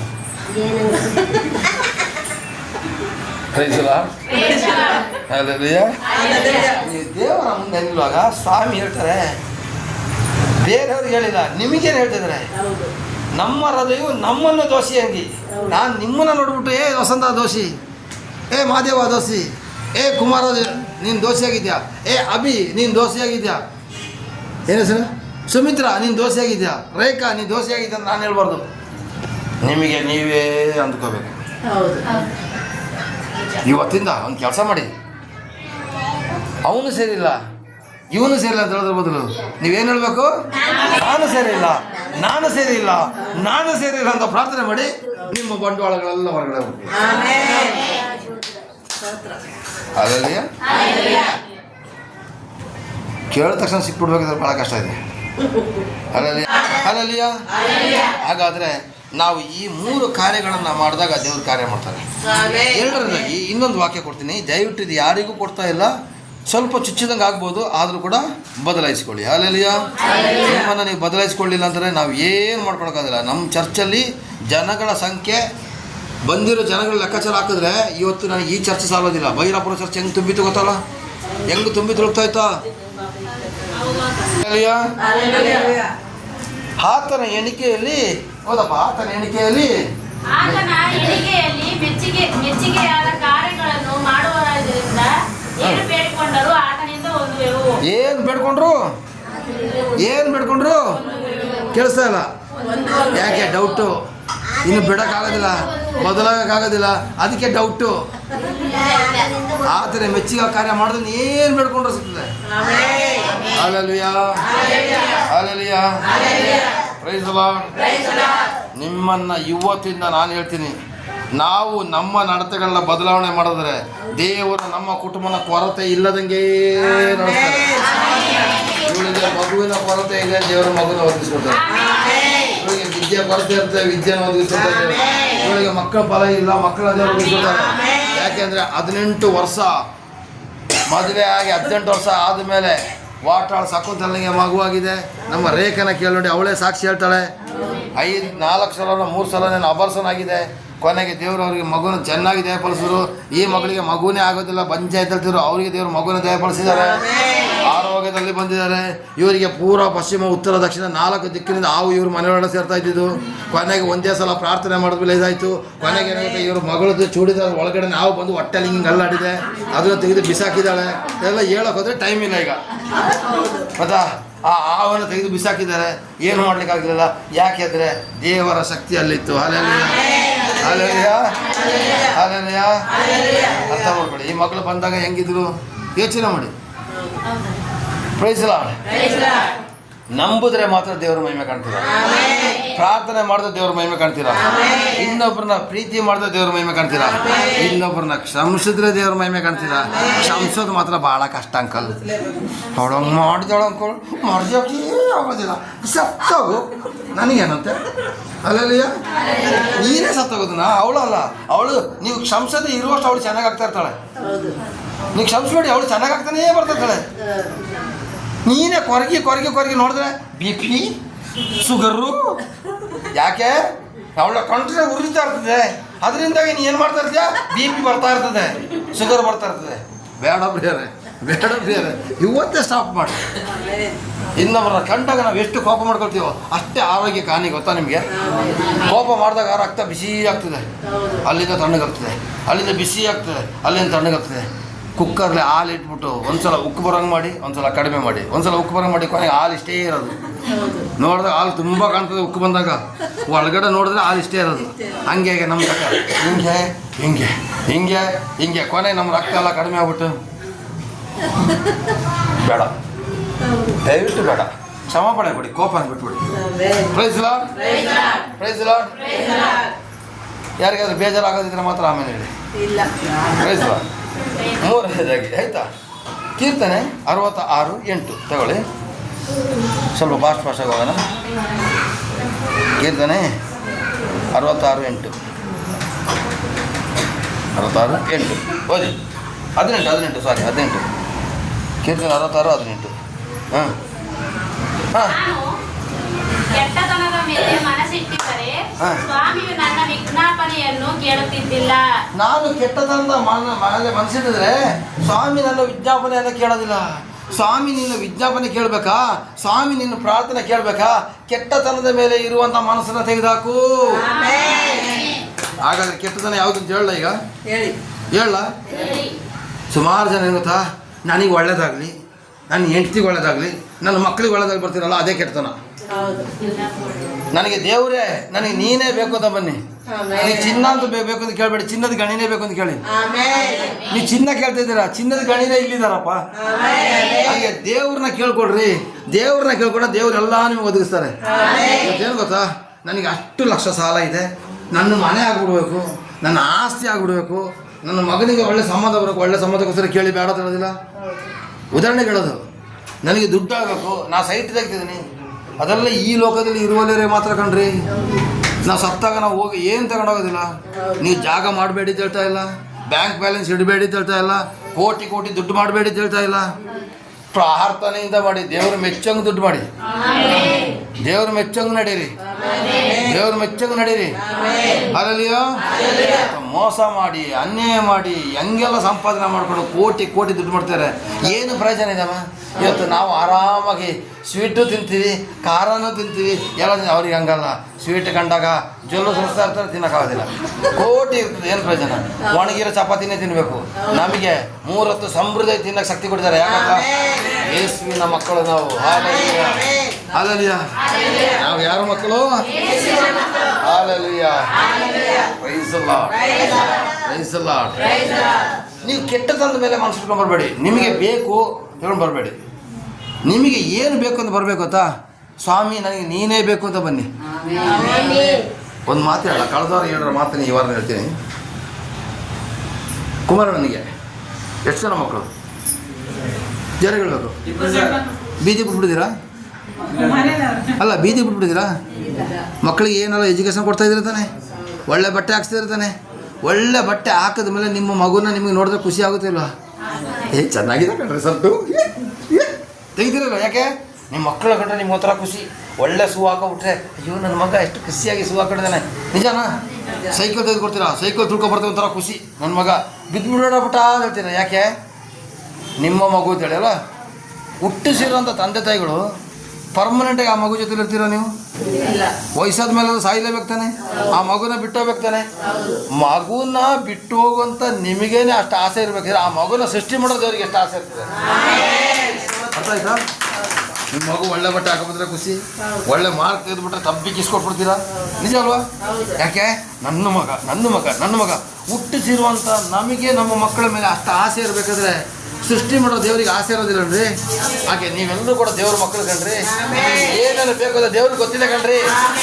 ಭಿಕ್ಷೆಗಾರರ ಥರ ಬಂದು ಕೇಳಬೇಡಿ, ಇಲ್ಲಿ ದೇವರೇ ಕೊಡ್ತಾರೆ. ಅಲ್ಲಲ್ಲಿಯಾ, ಅಲ್ಲಲ್ಲಿಯಾ. ಮಗು ತಂದೆ ತಾಯಿನ ಕೇಳ್ತದೆ, ಕೇಳಿದಾಗ ಅದನ್ನು ಕೊಡೋ ತಪ್ಪಿಲ್ಲ. ಅವನು ಊಟ ತಿಂಡಿ ಎಲ್ಲ ಕೇಳಿದ್ರೆ ಪರವಾಗಿಲ್ಲ, ನೀವು ಕೊಡ್ತೀರಾ? ಮಮ್ಮಿ ನನಗೆ ಒಂದು ಕಟ್ಟು ಬೀಡಿ ಬೇಕಂದ್ರೆ ಕೊಡ್ತೀರಾ? ಒಂದು ಕಟ್ಟು ಸಿಗರೇಟ್ ಬೇಕಂದ್ರೆ ಕೊಡ್ತೀರಾ? ಕೊಡುವಂಥದ್ದಂತಾನೆ ಕೊಡೋದು. ಹಂಗೇನೆ ದೇವರು ನಿಮ್ಗೆ ಏನು ಬೇಕೋ ಅದನ್ನು ಕೊಡ್ತಾರೆ. ಅಯ್ಯೋ ನನಗೆ ಯಾಕೆ ಆಗಲಿಲ್ಲ ಹಂಗೆ ಅಂತ ಹೇಳೋಕೋಬೇಡಿ, ದೇವರು ಕೊಟ್ಟೆ ಕೊಡ್ತಾರೆ. ಅದು ಕೆಟ್ಟದನ್ನ ಮೇಲೆ ಮನಸ್ಸಿಡಬೇಡಿ. ಸ್ವಾಮಿ ನನಗೆ ಅದು ಬೇಕು ಇದು ಬೇಕು ಅಂತ ಹೇಳೋಕ್ಕಿಂತ ಸ್ವಾಮಿ ನನಗೆ ನೀನೇ ಬೇಕು ಅಂತ ಕೇಳಿ ದೇವರು ನಿಮಗೆಲ್ಲ ಒದಗಿಸ್ತಾರೆ. ಅಲ್ಲಲ್ಲಿಯೋ ಯೇಸಪ್ಪನ ಮೇಲೆ ತುಂಬ ಪ್ರೀತಿ ಇಡಿ. ಅದಕ್ಕೇನೆ ಆಗಿಲ್ಲ ಏನು ಅಂತ ಆಡೋದು, ಎಲ್ಲ ಒಳ್ಳೆಯದೇ ಆಗುವುದ ದೇವ ನಿನ್ನ ಪ್ರೀತಿಸಿದ ನಮಗೆ. ಓ ಎಲ್ಲ ಒಳ್ಳೆಯದೇ ಆಗುವುದು ದೇವ ನಿನ್ನ ಪ್ರೀತಿಸಿದ ನನಗೆ. ಪ್ರೀತಿಸಿದ್ರೆ ಎಲ್ಲ ಒಳ್ಳೇದಾಗ್ತದೆ. ಪ್ರೀತಿಸಲಿಲ್ಲ ಎಲ್ಲ ಉಲ್ಟಾ ಹೊಡಿತದೆ. ನಮ್ಮಲ್ಲಿ PT ಮಾಸ್ಟರ್ ಮಾಡ್ತಿದ್ರು, ಈಗ ನಿಂತ್ಕೊಳ್ತಿದ್ದಾವೆ. ವಿಶ್ರಾಮ್ ಸೌದಂ ವಿಶ್ರಾಮ, ಸಾವಧಾನ ಮಾಡು. ರೈಟ್ ಅಬೌಟ್ ಅಂತೇಳಿ ತಿರುಗ್ಬಿಡ್ತೀವಿ. ಹಂಗೆ ದೇವ್ರೇನು ಮಾಡ್ಬೋದಾ, ನಿನ್ನ ಪರ ಬಂದಿರೋದು ಟಕ್ ಇನ್ನೊಂದು ಮನೆ ಕಡೆ ತಿರುಗ್ಬಿಡ್ತಾರೆ. ನಿನ್ನ ಮನೆಗೆ ಆಶೀರ್ವಾದ ಮಾಡಕ್ಕೆ ಬಂದಿರ್ತಾರೆ, ನಿಮ್ಮ ಜಿಪ್ಪಣದನ್ನ ಕಂಡುಬಿಟ್ಟು ಇನ್ನೊಂದು ಮನೆಗೆ ಆಶೀರ್ವಾದ ಕೊಟ್ಬಿಟ್ಟು ಕೊಡ್ತಾರೆ. ಅರ್ಥ ಮಾಡ್ಕೊಳ್ಳಿ ಪ್ರೈಸ್ ಲಾರ್ಡ್. ದೇವರೇ ಬೇಕು ಅಂತ ಬನ್ನಿ, ದೇವರು ಒದಗಿಸಲಿಲ್ಲ ಅಂದರೆ ಕೇಳಿ. ಇವತ್ತು ನಾನು ಒಳ್ಳೊಳ್ಳೆ ಕೆಲಸದಲ್ಲೇ ಇದ್ದವನು, ಮ್ಯಾನೇಜರ್ ಆಗಿದೆ, ಇಂಫೋಸಿಸಲ್ಲಿ ಕೆಲಸದಲ್ಲಿದ್ದೆ, ಮಾನವ ಹಕ್ಕುಗಳ ಆಯೋಗದಲ್ಲಿ ಕೆಲಸ ಮಾಡಿದ್ದೀನಿ, ಭ್ರಷ್ಟಾಚಾರ ನಿಗ್ರಹ ದಳದಲ್ಲೂ ಕೂಡ ನಾನು ಕೆಲಸ ಮಾಡಿದ್ದೀನಿ. ಎಲ್ಲ ಮಾಡಿ ಬಂದಾಗ ನನಗೆ ಅಲ್ಲಿ ಏನಿತ್ತು ಅಂತ ಒಂದು ಅಹಂಕಾರ ಇತ್ತು. ನಾನು ಸಂಪಾದನೆ ಮಾಡ್ತೀನಿ, ನೀವು ನಂಬ್ತೀರ ಬಿಡ್ತೀರ. ಇಂಫೋಸಿಸಿಂದ ಬಂದಾಗ ನನ್ನ ಮನೆಗೆ ಜನ ಓಡಿ ಬರ್ತಿದ್ರು, ಅಂಕಲ್ ಬಂದರು ಅಂತೇಳಿ. ನಾನು ಯೋಚನೆ ಮಾಡಿದೆ ಇವರೆಲ್ಲ ಪರ್ಮನೆಂಟಾಗಿರ್ತಾರೆ ಅಂತೇಳಿ. ಯಾವಾಗ ಕಾಯಿಲೆ ಬಿದ್ದನೋ ಎಲ್ಲ ಕೈ ಬಿಟ್ಟರು. ಕೈ ಬಿಟ್ಟಾಗಿ ಕೆಲಸ ಕಿತ್ಕೊಂಡು ಹೋಗೋಷ್ಟು ಮಟ್ಟಿಗೆ ಬಂತು. ಯಾಕೊತ್ತ ಕೆಲಸ ಕಿತ್ಕೊಂಡೋಯ್ತು? ಅಹಂಕಾರ. ದೇವರನ್ನು ಮುರಿದಾಕಿದ್ರು. ಇವತ್ತು ನಾನು ಸೆಕ್ಯೂರಿಟಿ ಗಾರ್ಡ್ ಕೆಲಸ ಮಾಡ್ತಾಯಿದ್ದೀನಿ, ಕಡಿಮೆ ಸಂಬಳ ಆದರೂ ಕೂಡ ದೇವರು ನನ್ನ ಮನೇನೋ ಕಷ್ಟದಲ್ಲಿ ನಡೆಸ್ತಾ ಇಲ್ಲ, ನಮ್ಮ ಆಲಯನ ಕಷ್ಟದಲ್ಲಿ ನಡೆಸ್ತಾ ಇಲ್ಲ. ನಾನು ಹೇಳ್ತಾ ಇದ್ದೀನಲ್ಲ, ಏನೋ ಒಂದು ಪ್ರತಿಯೊಂದು ದಿವಸನೂ ಕೂಡ, ಪ್ರತಿಯೊಂದು ವಾರನೂ ಕೂಡ ಬಂದಿರತಕ್ಕಂಥ ಜನಗಳಿಗೆ ಊಟ ಹಾಕಿ ಕಳಿಸೋಷ್ಟು ಮಟ್ಟಿಗೆ ದೇವರು ಶಕ್ತಿ ಕೊಟ್ಟಿದ್ದಾರೆ. ನನ್ನ ಎಲ್ಲರೂ ಕೇಳ್ತಾರೆ, ದೊಡ್ಡ ದೊಡ್ಡ ಪಾಸ್ಟರ್ಸ್ಗಳಿಗೆ ಕೇಳ್ತಾರೆ, ಏನು ಗೊತ್ತಾ, ನೀನು ಯಾಕಪ್ಪ ಊಟ ಕೊಟ್ಟು ಅಭ್ಯಾಸ ಮಾಡಿದೆ, ತುಂಬ ಖರ್ಚಾಗ್ತಲ್ಲಪ್ಪ ಅಂತೇಳಿ. ನನಗೆ ಅದು ಖರ್ಚು ಲೆಕ್ಕನೇ ಬರ್ತಾ ಇಲ್ಲ. ದೇವರು ಒದಗಿಸ್ತಾ ಇದ್ದಾರೆ, ನಾನು ಯಾಕೆ ಇದು ಮಾಡಲಿ? ನಾನು ದುಡ್ದಿರೋ ದುಡ್ಡು ನಮ್ಮ ಚರ್ಚಲ್ಲಿ ಕಾಣಿಕೆ ಎಷ್ಟು ಬೀಳೋದು ಗೊತ್ತೋಣ? ತಿಂಗಳಿಗೆ 2,000 ರೂಪಾಯಿ ಕಾರಣ ಕಾಣಿಕೆ ಬಿಡೋದು. 2,000 ರೂಪಾಯಿ ನಾನು ಪೆಟ್ರೋಲ್ ಖರ್ಚಿಗೆ ಸಾಲೋದಿಲ್ಲ. ನಾನು ಯಾಕೆ ಬಂದಿಲ್ಲಿ ಆರಾಧನೆ ಮಾಡ್ತಿದ್ದೀನಿ ಗೊತ್ತಾ? ನನಗೆ ದೇವರು ಒಳ್ಳೇದು ಮಾಡಿದೆ, ಆ ದೇವರು ಋಣ ತೀರಿಸ್ಬೇಕಾದ್ರೆ ನಾನು ಸಾಯುವಲ್ಲಿಯವರೇ ದೇವ್ರ ಸೇವೆ ಮಾಡೇ ಮಾಡ್ತೀನಿ. ಅದ್ರಲ್ಲಿ ಇವತ್ತು 10 ಜನಗಳಿಗೆ ದಾರಿ ದೀಪ ಆಗಿದೆ. ಗಂಟೆ ಹೆಂಡತಿ ಬಿಟ್ಟೋಗಿರೋರು ಒಂದಾಗಿದ್ದಾರೆ. ಕುಟುಂಬದಲ್ಲಿ ಎಷ್ಟೋ ಸಮಸ್ಯೆಗಳು ಪರಿಹಾರ ಆಗ್ತಾ ಇದೆ. ನನಗೆ ಅದ್ರ 10 ಜನದಲ್ಲಿ ಒಂದು 5 ಜನದ ಆಶೀರ್ವಾದ ಆದರೂ ಸಾಕು. ಅಲ್ಲಲ್ವಾ? ನೀವು ಅದೇ ಥರ ಒಳ್ಳೆ ಕಾರ್ಯಗಳನ್ನ ಮಾಡ್ತಾ ಬನ್ನಿ. 10 ಜನಗಳ ಕಣ್ಣೀರನ್ನ ಒರೆಸಿ, ದುಃಖದಲ್ಲಿ ಹೋಗಿ ಇದು ಮಾಡಿ ಸಮಾಧಾನ ಪಡಿಸಿ. ಇನ್ನು ಜೋಬಿಂದನೇ ಖರ್ಚು ಮಾಡಿ ಆಗಬೇಕಾಗಿಲ್ಲ. ಏನೊಂದು ದುಃಖದಲ್ಲಿ ಸಮಾಧಾನ ಪಡಿಸ್ಬಿಟ್ಟು ಬನ್ನಿರಿ. ಕೋಟಿ ದುಡ್ಡು ಕೊಟ್ಟಾಗೆ ಕಾಯಿಲೆ ಇರೋ ಹಾಸ್ಪಿಟ್ಲಿಗೆ ಹೋಗ್ರಿ, ಕಷ್ಟದಲ್ಲಿ ಸಹಾಯ ಮಾಡಿರಿ. ದೇವರಿಗೆ ಕಾಣಿಕೆಗಿಂತ ಅಂಥವ್ರಿಗೆ ಮಾಡ್ತಾ ಬಂದರೆ ಇನ್ನೂ ದೇವ್ರಿಗೆ ಕೊಟ್ಟಂಗೆ ಅದು. ಅಲ್ಲಲ್ಲಿಯ ಇದನ್ನ ನಾನು ಅಹಂಕಾರದಲ್ಲಿ ಹೇಳ್ತೀನಿ, ನಾನು ಮಾಡಲಿಕ್ಕೆ ದೇವರು ಅವಕಾಶ ಕೊಡ್ತಾ ಇದ್ದಾರೆ, ಮಾಡ್ತಾ ಇದ್ದೀವಿ. ಅಲ್ಲಲ್ಲಿಯ ಪ್ರೈಸ್ ಲಾರ್ಡ್. ಹಾಗೇನೆ ನೀವು ಕೂಡ ಕೆಟ್ಟತನದ ಮೇಲೆ ಮನಸ್ಸಿಟ್ಬಿಟ್ಟು ದೇವರಿಂದ ದೂರ ಆಗಬೇಡಿ. ನಾನು ನನ್ನ ಹೆಂಡತಿ ನನ್ನ ಮಕ್ಕಳು ಅಂತ ಹೇಳ್ಬೇಡಿ. ನನ್ನ ಥರನೇ ಇನ್ನೊಬ್ರು ಜೀವಮಾನ ಮಾಡಬೇಕು, ನಾನು ಇನ್ನೊಬ್ರಿಗೆ ಆಶೀರ್ವಾದ ಆಗಿರ್ಬೇಕು ಅಂತ ಯೋಚನೆ ಮಾಡಿ. ನಿಮ್ಮ ಮನೆನ ದೇವರು ಬದಲಾವಣೆ ಮಾಡಿದ್ರೆ ಕೇಳಿ, ಯೋಚನೆ ಮಾಡಿ ನೋಡಿ. ನಾವು ಹೇಳಮ್ಮ, ನಾವು 10 ಜನಕ್ಕೆ ಒಳ್ಳೇದು ಮಾಡಿದ್ರೆ ದೇವರು ಆಶೀರ್ವಾದ ಮಾಡೋದು. Praise Lord. ಇನ್ನೊಂದು ವಾಕ್ಯನ ಬರ್ತದೆ. ಹಲ್ಲೆಲೂಯಾ. ಹಾಗಾದರೆ ಪ್ರಿಯರೇ, ನಾನು ನಿಮ್ಗೆ ಹೇಳ್ತಾ ಇದ್ದೀನಿ ಗೊತ್ತಾ, ಮೊದಲನೇದಾಗಿ ನಂಬಿಕೆ ಇರಲಿ, ಎರಡನೇದಾಗಿ ಪ್ರಾರ್ಥನೆ ಇರಲಿ, ಮೂರನೇದಾಗಿ ನಮ್ಮ ನಡತೆಗಳು ಸರಿಯಾಗಲಿ. ನಮ್ಮ ನಡತೆಗಳು ಸರಿಯಾದಾಗ ದೇವರು ಆಟೋಮೆಟಿಕ್ಕಾಗಿ ನಮ್ಮನ್ನು ಆಶೀರ್ವಾದ ಮಾಡ್ತಾರೆ. ಯೋಹಾನ 14ನೇ ಅಧ್ಯಾಯ 12ನೇ ವಾಕ್ಯ. ಯೋಹಾನ 14:12 ಓದಿ ಬೇಗ. ನಿಮಗೆ ನಿಜ ನಿಜವಾಗಿ ಹೇಳುತ್ತೇನೆ. ಬೈಬಲ್ ಪುಸ್ತಕದಲ್ಲಿ ಯಾವಾಗಲೂ ಕೆಂಪು ಅಕ್ಷರ ಕಂಡಾಗ ಅದು ಯೇಸು ಸ್ವಾಮಿ ಮಾತಾಡಿದಂತ ಅರ್ಥ. ಬೈಬಲ್ ಪುಸ್ತಕ ಐತಿರಲ್ಲ, ಅದು ಕೆಂಪು ಅಕ್ಷರಗಳು ಬರ್ತದೆ, ಅದೆಲ್ಲ ಯೇಸು ಸ್ವಾಮಿನ ಖುದ್ದಾಗಿ ಮಾತಾಡುವಂಥದ್ದು. ಓದಿ. ನಿಮಗೆ ನಿಜ ನಿಜವಾಗಿ ಹೇಳುತ್ತೇನೆ, ನನ್ನನ್ನು ನಂಬುವವನು ನಾನು ನಡೆಸುವ ಕ್ರಿಯೆಗಳನ್ನು ತಾನು ನಡೆಸುವನು, ಮತ್ತು ಅವುಗಳಿಗಿಂತ ಮಹತ್ತಾದ ಕ್ರಿಯೆಗಳನ್ನು ನಡೆಸುವನು. ಯಾಕೆಂದರೆ ನಾನು ತಂದೆಯ ಬಳಿಗೆ ಹೋಗುತ್ತೇನೆ. ಇದಲ್ಲದೆ ನೀವು ನನ್ನ ಹೆಸರಿನಲ್ಲಿ ಏನೇನು ಬೇಡಿಕೊಳ್ಳುವಿರೋ ಅದನ್ನು ನೆರವೇರಿಸುವೆನು. ಹೀಗೆ ಮಗನ ಮೂಲಕವಾಗಿ ತಂದೆಗೆ ಮಹಿಮೆ ಉಂಟಾಗುವುದು. ಪ್ರತಿ ಸಲ ಹೇಳ್ತಾರೆ, ಸ್ವಾಮಿ ನೆರವೇರಿಸ್ತೀನಿ, ಕೊಡ್ತೀನಿ ಹೇಳಿದ್ರೆ ಎಲ್ಲೂ ಕೊಡೋದಿಲ್ಲ ಅಂತ ಹೇಳಿದ ಕಣ್ರಿ. ಇದೇ ಈ ಬೈಬಲ್ ಪುಸ್ತಕನೇ ಇಲ್ಲಿ ಟಿವಿಲಿ ಕಾಣ್ತಿರೋದು. ಗೊತ್ತಾಯ್ತು? ಯಾಕಂತ ಬೈಬಲ್ನ ಹುಡುಕಿ ತೆಗೆದು ಮಾಡ್ತೀವಿ, ಮಕ್ಕಳು ಪೇಜ್ ಹರಿದು ಬಿಡೋದು ಮಾಡೋದೆಲ್ಲ ಮಾಡ್ತಾ ತಗೊಂಡು ಈಗ ಟಿವಿಲಿ ಆ್ಯಪ್ ಕೊಟ್ಟಿದ್ದಾರೆ. ಅಲ್ಲೆಲ್ಲ ನೀವು ನಿಜವಾಗಿ ಹೇಳ್ತಾರೆ, ನನ್ನನ್ನು ನಂಬುವವನು ನಾನು ನಡೆಸೋ ಕ್ರಿಯೆಗಳನ್ನು ನಡೆಸೋನು ಮತ್ತು ಅವುಗಳಿಂದ ಮಹತ್ತಾದ ಕ್ರಿಯೆಗಳು ನಡೆಸೋನು. ಯೇಸು ಸ್ವಾಮಿ ಸತ್ತವ್ರು ಎಬ್ಸಿಲ್ವಾ? ಎಬ್ಬಿಸಿದಾರ ಇಲ್ವಾ? ಇವತ್ತು ನಮ್ಮ ಕೈಲಿ ಎಬ್ಸಕ್ಕಾಗ್ತಾ ಇದೆಯಾ? ಯಾಕೆ ಆಗ್ತಾ ಇಲ್ಲ? ನಂಬಿಕೆ ಇಲ್ಲ, ಕಠಿಣವಾದ ಪ್ರಾರ್ಥನೆ ಇಲ್ಲ. ಆದರೆ ರೋಗಿಗಳನ್ನ ಗುಣಪಡಿಸ್ತಾ ಇದ್ದೀವಿ, ದೆವ್ವಗಳನ್ನ ಓಡಿಸ್ತಾ ಇದ್ದೀವಿ, ಮಾಟ ಮಂತ್ರಗಳನ್ನ ತೆಗೆದಾಕ್ತೀವಿ. ನನಗೆ ಒಂದೇ ಒಂದು ಆಸೆ ಗೊತ್ತಾ, ಸತ್ತವ್ರನ್ನ ಒಬ್ಬರನ್ನಾದ್ರೂ ಎಬ್ಬಿಸ್ಬೇಕು ಅಂತ ಹೇಳಿ. ಆದರೆ ಧೈರ್ಯ ಇಲ್ಲ. ಅಲ್ಲಲ್ಯ? ಯಾಕೆ ಯೇಸು ಸ್ವಾಮಿ ಮಾಡಿದ ಕ್ರಿಯೆಗಳಿಂದ ಜಾಸ್ತಿ ಮಾಡ್ಬೋದಂತೆ. ನಾನು 2 ದೆವ್ವ ನಮ್ಮ ಕೈಯಿಂದ ಏಸಪ್ಪ ನಮ್ಮನ್ನು ಉಪಯೋಗಿಸ್ತಾರೆ ಕಣ್ರಿ. ನಮ್ಮ ಕೈಯಿಂದ ದೆವ್ವಗಳು 2 ಬಿಡಿಸ್ಬಿಡ್ತಾರೆ. ನಾನು ಖುಷಿ ಪಡ್ತೀನಿ. 2 ರೋಗಿಗಳು ವಾಸಿ ಆಗ್ಬಿಡ್ತಾರೆ, ಖುಷಿ ಪಟ್ಬಿಡ್ತೀನಿ. ಸಾಕ್ಷಿ ಹೇಳ್ತಾರೆ, ಅಂಕಲ್ ಪ್ರಾರ್ಥನೆ ಮಾಡ್ತಾರೆ ವಾಸಿ ಆಗುತ್ತೆ, ನನಗೆ ಖುಷಿ ಆಗ್ತದೆ. ಜೊತೆಲಿ ನನಗೆ ಚುಚ್ಚಿದಾಗುತ್ತೆ, ನಾನಿನ್ನೂ ಸತ್ತವ್ರನ್ನ ಎಬ್ಬಿಸಿಲ್ಲ, ನಾನು ಹಾಗೆ ನನ್ನ ಸೇವೆ ಸಾಲೋದಿಲ್ಲ, ನನ್ನ ಸೇವೆ ಸಾಲೋದು, ಇನ್ನೂ ಸತ್ತವ್ರನ್ನ ಎಬ್ಬಿಸಿಲ್ಲ, ಸೇವೆ ಸಾಲೋದಿಲ್ಲ, ಚುಚ್ಚಿದಾಗ್ತಾ ಇರ್ತದೆ. ಹಲ್ಲೆಲೂಯಾ. ನಮ್ಮ ಕೈಯಲ್ಲಿ ಯೇಸು ಸ್ವಾಮಿ ಈ ಲೋಕದಲ್ಲಿ ಮಾಡಿದಂಥ ಕಾರ್ಯಗಳನ್ನ ಮಾಡೋಕ್ಕೆ ನಾವು ರೆಡಿ ಇರ್ಬೇಕು. ಹಲ್ಲೆಲೂಯಾ. Praise the Lord. ಅಲ್ಲಿ ಏನು ಬರ್ತಿದ್ದಾರೆ, ನೀವು ನನ್ನ ಹೆಸರಲ್ಲಿ ಏನೇನು ಬೇಡಿಕೊಳ್ಳೋದು ನೋಡಿ. ಏಕೆಂದರೆ ನಾನು ತಂದೆಯ ಬಳಿಗೆ ಹೋಗ್ತೇನೆ. ಯಾಕೆ ಅವ್ರು ಈ ಲೋಕದಲ್ಲಿ ಮನುಷ್ಯ ಕುಮಾರನಾಗಿ ಬಂದ ಮೇಲೆ ತಂದೆ ಬಳಿಗೆ ಹೋಗಲೇಬೇಕು. ಅವರು ನಾನು ತಂದೆ ಬಳಿಗೆ ಹೋಗ್ತೇನೆ, ನೀವು ನನ್ನ ಹೆಸರಿನಲ್ಲಿ ಏನನ್ನು ಬೇಡಿಕೊಳ್ಳಿದ್ರೆ ಅದನ್ನು ನೆರವೇರಿಸೋನು. ಹೀಗೆ ಮಗನ ಮೂಲಕವಾಗಿ ತಂದೆಗೆ ಮಹಿಮೆ ಉಂಟಾಗೋದು ವಾಕ್ಯದಲ್ಲಿ ಬರ್ತದೆ ಅಲ್ವಾ. ಹಾಗಾದರೆ ನಾವು ಬೇಡ್ಕೋಬೇಕಿದ್ರೆ ತಂದೆಯಾದ ದೇವರನ್ನ ಬೇಡ್ಕೊಂಡ್ರೆ ಸಿಗೋದಿಲ್ಲ, ಪವಿತ್ರ ಆತ್ಮನ ಕೇಳಿದ್ರೆ ಸಿಗೋದಿಲ್ಲ, ಯೇಸುವಿನ ನಾಮದಲ್ಲಿ ಕೇಳಿದ್ರೆ ಸಿಗೋದು. ಅದಕ್ಕೆ ನಾವು ಪ್ರಾರ್ಥನೆ ಮಾಡೋಕೆ ಏನಂತೀವಿ, ಯೇಸುವಿನ ನಾಮದಲ್ಲಿ ಪವಿತ್ರ ಆತ್ಮನ ಸಹಾಯದಿಂದ ಬೇಡಿ ಹೊಂದಿದ್ದೇನೆ ನನ್ನ. ಹಲ್ಲೆಲೂಯಾ. ಇನ್ನೊಂದ್ಸಲ ಯೇಸುವಿನ ಪವಿತ್ರ ಆತ್ಮನ ಸಹಾಯದಿಂದ ಬೇಡಿ ಹೊಂದಿದ್ದೇನೆ ಪ್ರೀತಿಯುಳ್ಳ ತಂದೆಯೇ. ಹಿಂಗೆ ಕೇಳ್ತೀವಿ, ಯೇಸು ನಾಮದಲ್ಲೇ ಕೇಳ್ಬೇಕು ನಾವು. ಅದಕ್ಕೆ ಯೇಸಪ್ಪ ನಿನ್ನ ನಾಮದಲ್ಲಿ ಅದ್ಭುತ ನಡೀತದೆ, ದೆವ್ವ ಬಿಟ್ಟಾಗ್ತದೆ, ರೋಗಿಗಳು ಹೋಗ್ತಾರೆ ಅಂತ ಆಗಲೇ ಹಾಡು ಹೇಳಿದ್ದು. ಯೇಸು ನಾಮದಿಂದ ಇವತ್ತು ಜಯಿಸ್ತಾ ಇದ್ದೀವಿ. ಹೋದಾಗ ಯೇಸು ನಾಮ, ಬಂದಾಗ ಯೇಸು ನಾಮ, ಕೂತಾಗ ಯೇಸು ನಾಮ. ಯಾಕಂದ್ರೆ ಅವ್ರೊಬ್ಬರೇ ಕಂಡ್ರೆ ನಮ್ಮ ಪಾಪನ ಪರಿಹಾರ ಮಾಡೋದು, ಯಾರೂ ಪರಿಹಾರ ಮಾಡೋಕ್ಕಾಗಿಲ್ಲ. ಎಷ್ಟೋ ಬುದ್ಧಿಗಳು ಬಂದೋದ್ರು, ಎಷ್ಟೋ ಜಗದ್ಗುರುಗಳು ಬಂದೋದ್ರು, ಎಲ್ಲ ಸತ್ರು, ಅವರೆಲ್ಲ ಸಮಾಧಿಯಲ್ಲಿದ್ದಾರೆ. ಆದರೆ ನಮ್ಮ ಯೇಸಪ್ಪ ಸತ್ರು, ಸಮಾಧಿಯಿಂದ ಎದ್ರು. ಹಲ್ಲೆಲೂಯಾ. Praise the Lord. ಹಾಗಾದರೆ ನಾವು ಯೇಸು ಸ್ವಾಮಿಗಿಂತಲೂ ದೊಡ್ಡ ಕಾರ್ಯಗಳನ್ನ ಮಾಡೋಕ್ಕೆ ಟ್ರೈ ಮಾಡಬೇಕು. ಹಲ್ಲೆಲೂಯಾ. ಆಗುತ್ತಾ? ಆಗುತ್ತೆ.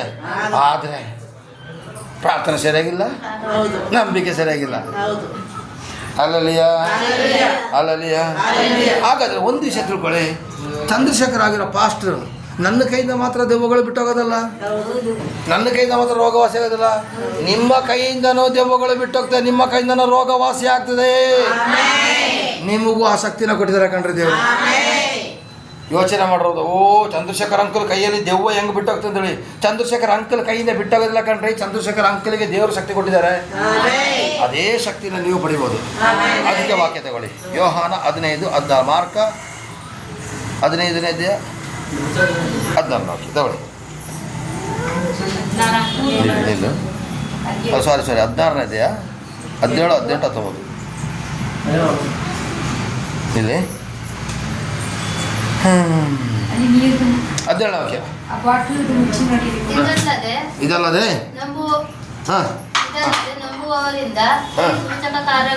ಕೇಳಿಸ್ತಾ ಇಲ್ಲ.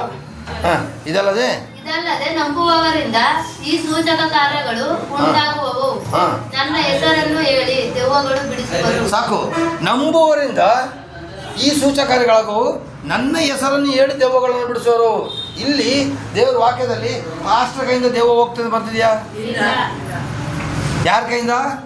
ನನ್ನ ಹೆಸರನ್ನು ಹೇಳಿ ಎಲ್ಲಲ್ಲ. ಇಲ್ಲಿ ನೋಡಿ, ಯಾರ ಕೈಯಿಂದ? ನಂಬುವವರ ಕೈಯಿಂದ. ಪುನಃ ದಡ್ಡರಾಗಬೇಡಿ. ಇದಲ್ಲದೆ ನಂಬುವವರಿಂದ ಸೂಚಕ ಕಾರ್ಯಗಳಾಗುವು, ನನ್ನ ಹೆಸರಲ್ಲಿ ದೆವ್ವಗಳನ್ನು ಬಿಡಿಸೋರು. ಅರ್ಥ ಆಗ್ತಿದೆಯಾ? ಈಗ ನಾನು ನಿಮ್ಮನ್ನ ಕೇಳ್ತಾ ಇದ್ದೀನಿ, ಪಾಸ್ಟರ್ ಕೈಯಿಂದ ಅದ್ಭುತ ಆಗ್ತದೆ ಬರ್ತಿದ್ಯಾ? ಗುರುಗಳ ಕೈಯಿಂದ ಆಗ್ತಾ ಬರ್ತಿದ್ಯಾ? ಇದು ಯಾರ ಕೈಯಿಂದ ಗೊತ್ತಾ? ನಂಬುವವರ ಕೈಯಿಂದ ಅದ್ಭುತಗಳಾಗೋದು. ಅದು ನೀವೆಲ್ಲ ಯಾರು? ನಂಬುವವರು ತಾನೇ. ಹಾಗಾದ್ರೆ ನೀವು ಬರೋರ ಎಷ್ಟು ಜನ ಎಷ್ಟು ದೇವರ ಓಡಿಸಿರ್ತಾರ ನೋಡ್ತೀನಿ. ಇವ್ರು ಓಡಿಸಿದ್ದಾರೆ, ಇವ್ರು ಓಡಿಸಿದ್ದಾರೆ. ಇವರಂತ 100% ಮೂಗರ ಮತ್ತು 2-3 ಜನಕ್ಕೆ ದೆವ್ವನ ಓಡಿಸಿ ಮನೆಗೆ ಅವ್ರ ಮನೆಯವ್ರು ಎದುರುಬಿಟ್ಟು ಇವ್ರನ್ನ ಹೊರಗಡೆ ಹಾಕ್ಬಿಟ್ರು. ನೀನು ಓಡಿಸಿರೋ ದೆವ್ವ ನಿನ್ನಿಂದಗಡೆ ಬಂದ್ಬಿಡ್ತದೆ ಅಂತ ಹೇಳಿ. ಅಲ್ಲಲ್ವಾ?